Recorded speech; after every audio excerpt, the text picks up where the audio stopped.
La chronique économique. Une présentation des services financiers Raymond Sanson, 118 Avenue de la Gare, Montmagny, 418-248-3583.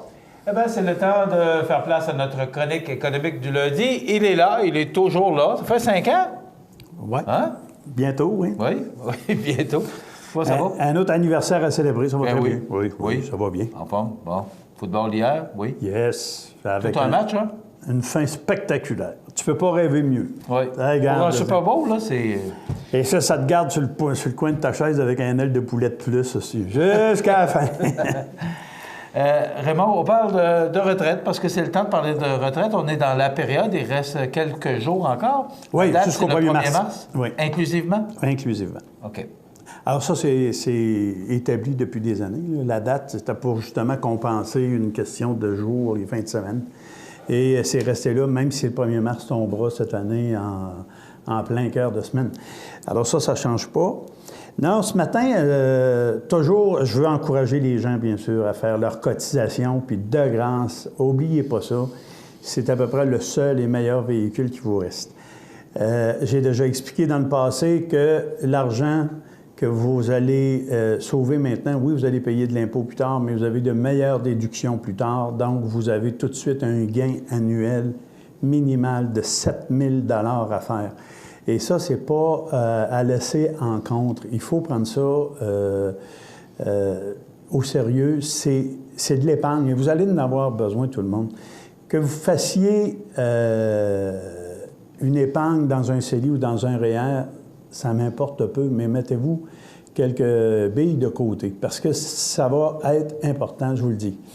Vous avez beau me sortir toutes les raisons du monde, hein, on sera peut-être mort, j'aime autant profiter tout de suite. Et si tu ne mourrais pas, comment ce serait? Quelle sorte de rêve auras-tu eu le temps de réaliser? Alors moi, j'invite les gens à réfléchir, posez-vous des questions.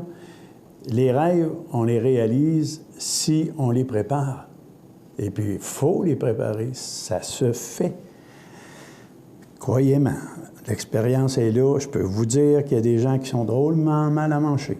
Alors, ce matin, je vais aborder un petit peu quelques sujets pour nos aînés.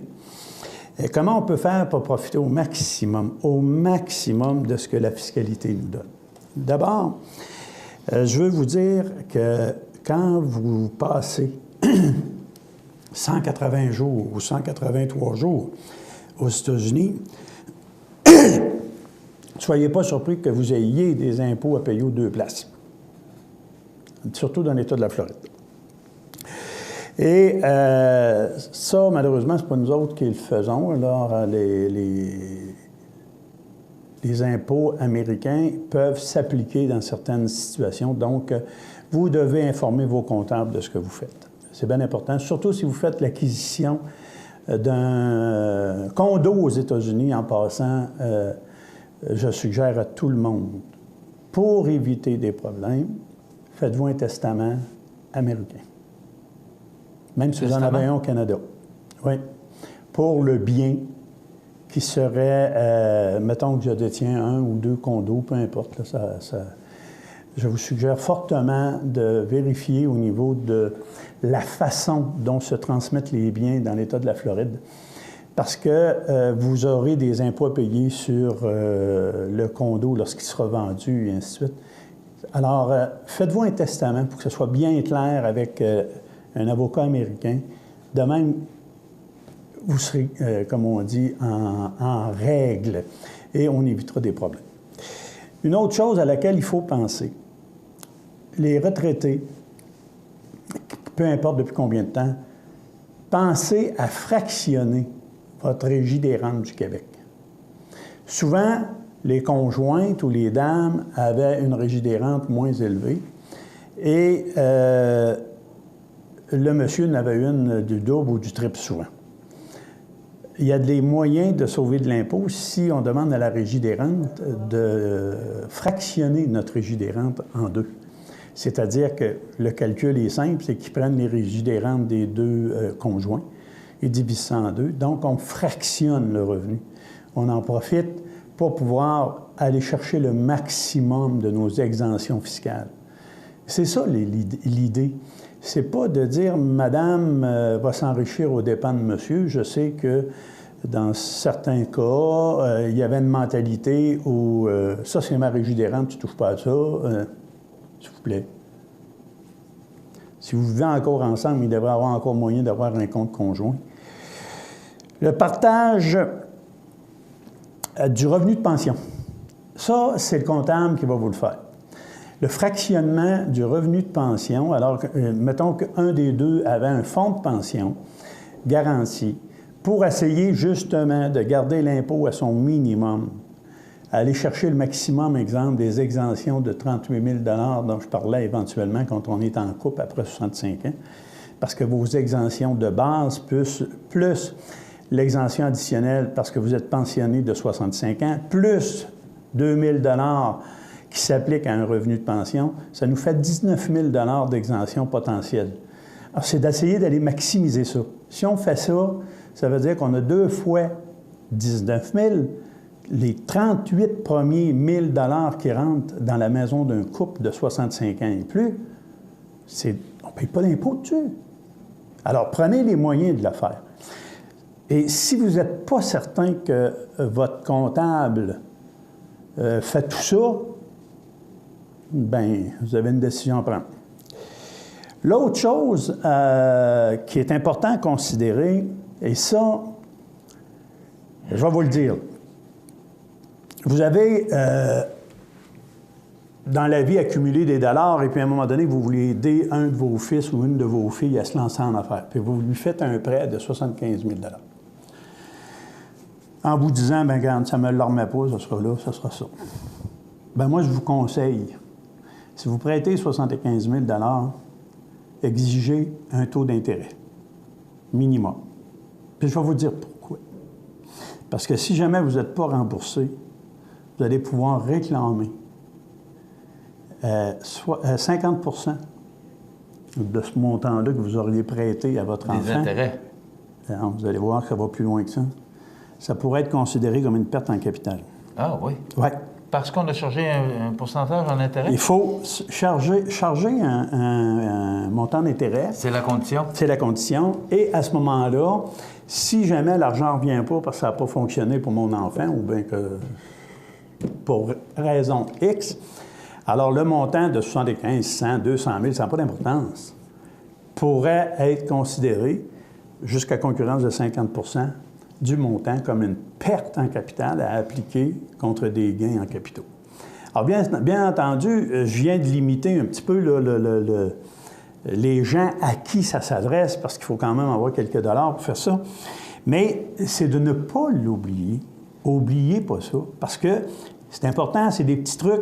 Souvent, on le fait parce que c'est bien, puis c'est correct, mais pourquoi laisser des exemptions d'impôts sur la table si on ne le fait pas? Alors, si vous n'avez pas de comptable pour vous conseiller dans ce temps-là, c'est là que vous manquez ces occasions. Vous allez dire, il couche avec les comptables, ce gars-là, ça n'a pas de bon sens. Non, je parle de plus en plus d'utiliser un comptable pour faire vos déclarations d'impôts parce que c'est de plus en plus complexe. Vous laissez de plus en plus d'informations. Et vous allez me dire, oui, mais on ne les rencontre jamais, les comptables, on laisse ça au comptoir, puis on va signer. Puis... Mais c'est pas dur. Faites un résumé de votre situation de l'année. Il y a eu des événements dans l'année, notez-les, les notes, mettez ça par écrit. N'oublie pas, voir si j'ai droit à une déduction pour ci, pour ça. Puis... Si ça ne se fait pas, le comptable ne peut pas l'utiliser. Alors, une bonne documentation de vos impôts, c'est ce qui va vous permettre de faire le plus possible.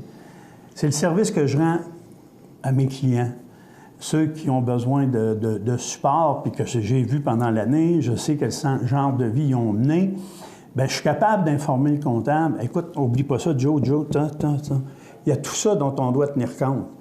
Lui aura à décider dans quelle colonne il le mettra. On ne peut plus faire notre déclaration d'impôt tout seul. Écoutez, là, c'est vrai ce que je vous dis. C'est pas un exercice de mots croisés qu'on fait quand on fait... C'est pas un pourcentage, c'est... Non, c'est... Ensuite... C'est contre vos comptables, c'est vraiment, là... toutes vos primes d'assurance... Toutes les déductions. Ils connaissent les déductions, mais il faut qu'ils sachent. Si on ne les met pas au courant, parce que, je vous le dis, dans la période d'impôt, les comptables n'ont pas le temps de rencontrer chaque personne une à une. Puis, c'est les particuliers, en grande partie, qui ont besoin d'aide.